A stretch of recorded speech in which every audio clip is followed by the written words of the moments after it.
कल आपने election commission को ख़त भी लिखा है कि 11 सेनेट की नशस्तें खाली हैं। उस पर चेयरमैन सेनेट ने भी इलेक्शन कमीशन को ख़त लिखा है कि आप वजाहत करें कि ये एक मेंबर जो है वो इलेक्ट होने के बाद उसकी फ़ौरन जो सेनेट की नशस्त है वो खाली डिक्लेयर हो जाएगी या नहीं होगी। तो आप समझते हैं कि इसमें कोई कन्फ्यूजन है, मामला क्लियर नहीं है?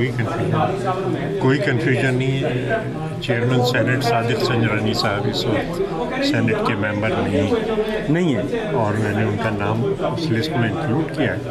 आर्टिकल 223 क्लास 4 कॉन्स्टिट्यूशन का वो क्लियर है बिल्कुल। और कुछ हमारे यहाँ भी शक व शुबा था तो इलेक्शन कमीशन से मैंने ख़त लिख के पूछ लिया था कि जनाब आपकी क्या इंटरप्रिटेशन है, तो उन्होंने भी यही जवाब दिया कि वो बिल्कुल क्लियर है और जो लोग कहीं और इलेक्ट हुए हैं वो अब सेनेट के मेंबर नहीं। लेकिन सर उन्होंने ओथ तो नहीं लिया अभी।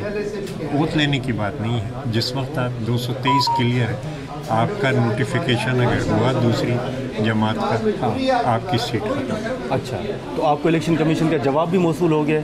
हाँ, बहुत पहले हो गया था।